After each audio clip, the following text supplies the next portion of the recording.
हाँ जी, तो आज स्टार्ट कर रहे हैं इंडियन हिस्ट्री के अंतर्गत मिडाइवल टॉपिक के अंतर्गत तुगलक वंश, और वही गाजी मलिक बन जाता है दिल्ली का सुल्तान। किस नाम से? गयासुद्दीन तुगलक। किस नाम से भाई? गयासुद्दीन तुगलक।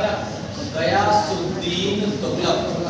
गयासुद्दीन तुगलक बन जाता है दिल्ली का सुल्तान, और यहीं से दिल्ली पर स्थापित होता है तुगलक वंश। कौन सा वंश? तुगलक वंश। यहीं से दिल्ली पर स्थापित होता है भाई तुगलक वंश। ठीक है।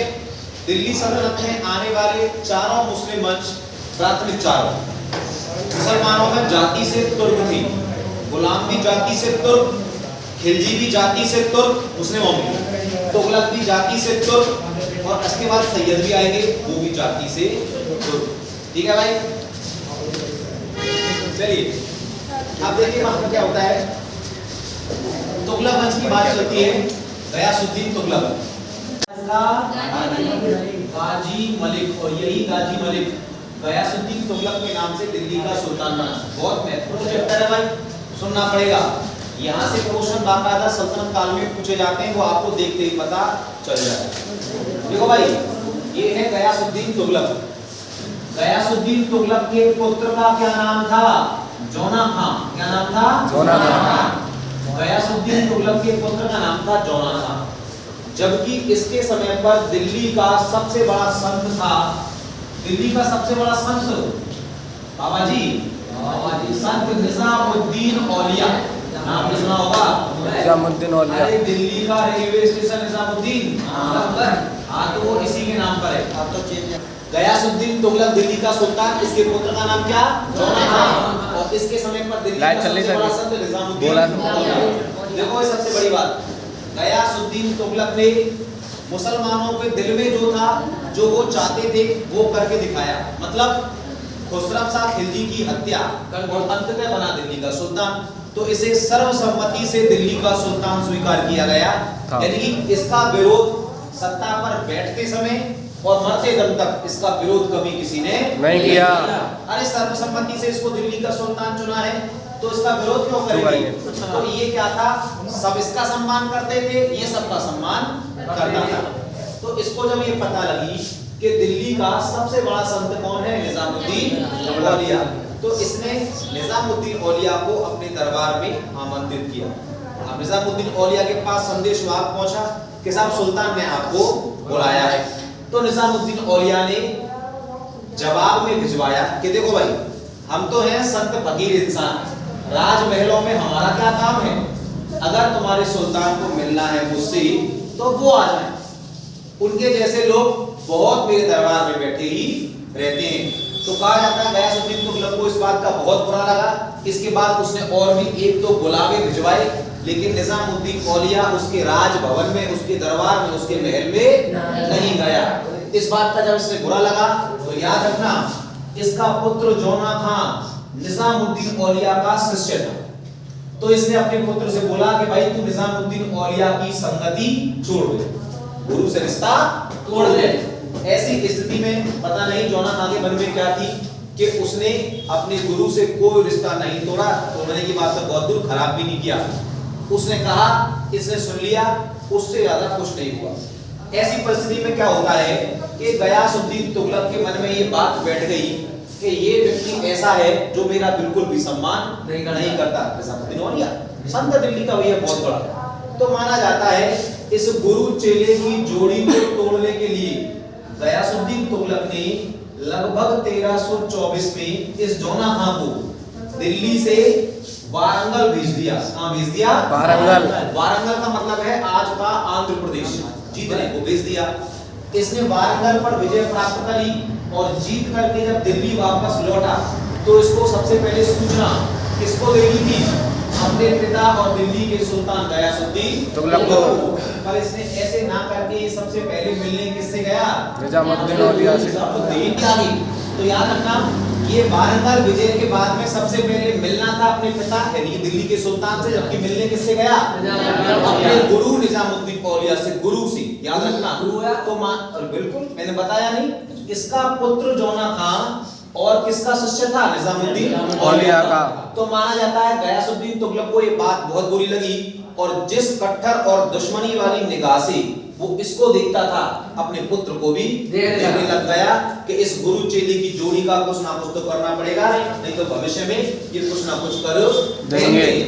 ऐसी परिस्थिति में क्या होता है, एक बार बंगाल के क्षेत्र में, वो रहा बंगाल, आपको दिख रहा होगा नक्शे में इधर एक कवि था, उबैद कवि। क्या नाम था? उबैद कवि। इस उबैद कवि ने गयासुद्दीन तुगलक के विरुद्ध विद्रोह कर दिया। इसके पूरे कार्यकाल में एक विद्रोह हुआ था, वो भी मामूली सा। तो उबैद कवि ने विद्रोह कर दिया, जिसका सामान्य बातचीत से ही निपटारा कर लिया गया। तो ये जा रहा था दिल्ली से बंगाल। कहां जा रहा था? दिल्ली से बंगाल। दिल्ली से बंगाल जा रहा था। समय था 1325 ईस्वी का। ये पहुंच चुका था उत्तर प्रदेश तक। कहां पहुंच चुका था? उत्तर प्रदेश तक पहुंच चुका था कि इसी बीच इसको ये सुनाई आया, अफवाह मान लो या सूचना मान लो, चाहे जो भी, कि निजामुद्दीन औलिया की सहायता से जौना खान ने दिल्ली पर कब्जा कर लिया है। यानी अब दिल्ली का सुल्तान कौन बन गया है? जौना खान। तो माना जाता है ये उत्तर प्रदेश में सुनते के साथ ही दिल्ली की तरफ वापस लौट लिया कि ये बहुत बढ़िया गलती हुई है इनसे, अब इस गुरु चेले की जोड़ी को मारने में बड़ा मजा आएगा। ऐसी स्थिति में क्या होता है, जब ये उत्तर प्रदेश से दिल्ली की तरफ जा रहा था, मारने के लिए इन दोनों को दिल्ली आ रहा था, तो ये सूचना लग गई किसको? जौना खान को। और ये भागा गया अपने गुरु के पास कि गुरुजी दोनों गए, तुम भी गए, मैं भी गया। किसी ने हमारी अफवाह उड़ा दी है कि मैंने तुम्हारी सहायता से दिल्ली पर कब्जा कर लिया है और पिताजी लौट करके आ रहे हैं, वो हम दोनों को मार देंगे। बोला तू चिंता मत कर, तू तो केवल मेरे लिए ये बता कि फिलहाल वो कहां पर है। बोला बिल्कुल दिल्ली के पास। तो दिल्ली के पास कहां? क्या सुल्तानपुर में। दिल्ली के पास कहां? सुल्तानपुर में। ये उत्तर प्रदेश में आता है, सुल्तानपुर घर आता है उत्तर प्रदेश में। क्या दिल्ली के पास सुल्तानपुर में आ गई। बोला चिंता मत कर। अच्छा, मैंने यार दिल्ली के माने यहाँ लिख दिया। अब मामला क्या होता है, इसने बोला निजामुद्दीन चिंता मत कर, दिल्ली अभी दूर है। दिल्ली अभी दूर है, पहली बार डायलॉग इसने बोला था। अब इसके बाद दो उत्तर है इस प्रश्न की कि गयासुद्दीन तुगलक की इसी समय 1325 में हो जाती है मृत्यु। कैसे? किताबों के अनुसार उत्तर प्रदेश के सुल्तानपुर में, दिल्ली के निकट, लकड़ी का महल गिरने से गयासुद्दीन तुगलक की मृत्यु हो गई। मृत्यु वास्तविक मामला क्या था आप वो सुने। निजामुद्दीन औलिया तंत्र मंत्र का प्रकांड ज्ञाता था। तंत्र मंत्र का प्रकांड ज्ञाता था। कुछ दिन पहले गयासुद्दीन तुगलक जिस रास्ते से दिल्ली से बंगाल को निकला था, अब वो उसी रास्ते से बंगाल से दिल्ली के लिए जा रहा है, उत्तर प्रदेश वाली साइड में। लेकिन रास्ते में उसको लकड़ी का महल दिखाई दे रहा है। अब पता नहीं था या नहीं था, रास्ते में उसको लकड़ी का महल दिखाई दे रहा है। लकड़ी का महल कुछ ही दिन में किसने बना दिया। अब वो अंदर जाकर गया तो बताते हैं मामला कुछ इस प्रकार का था कि जैसे ये है लकड़ी का महल, ये है लकड़ी का महल, और इस महल के नीचे इस प्रकार का एक गड्ढा है जिसमें तलवार, तीर, भाले इस प्रकार से लगाए हुए। गयासुद्दीन तुगलक अपने साथियों के साथ जब यहाँ गया तो नीचे का फर्श टूटा और ये सब लोग इस गड्ढे में नीचे गिर गए और तलवार, तीर, भाले गड़ने से ये और इसके साथ के सभी लोग उत्तर प्रदेश के सुल्तानपुर में मारे गए। चाहे घटना जो भी हुई हो, पर किताबों में ये लिखा जाता है कि सुल्तानपुर उत्तर प्रदेश में लकड़ी का महल गिरने से मृत्यु हो गई। किसकी? गयासुद्दीन तुगलक। और अब वास्तव में ही कौन बन गया दिल्ली का सुल्तान? किसकी सहायता से बन गया? अफवाह सच हो गई। अफवाह सच हो गई, चाहे जैसे भी हुई हो, पर अफवाह सच हो गई और बन गया दिल्ली का सुल्तान कौन? जौना खान। दिल्ली का सुल्तान जौना खान के नाम से नहीं बना, इसका नाम था मोहम्मद बिन तुगलक। मोहम्मद बिन तुगलक के नाम से ये दिल्ली का सुल्तान बन गया। ठीक है भाई। कार्यकाल 1325 से 1351। ओके। मामला क्या माना जाता है कि जो मोहम्मद बिन तुगलक है, इस मोहम्मद बिन तुगलक की कुछ उपाधियां हैं, उस उपाधियों को सुनकर इसके कार्य इसने क्या किए थे अंदाजा आप खुद लगाना भाई। ठीक है, मैं तो केवल इसकी उपाधि बताऊंगा। इसकी उपाधियां हैं सुल्तान ए कातिल।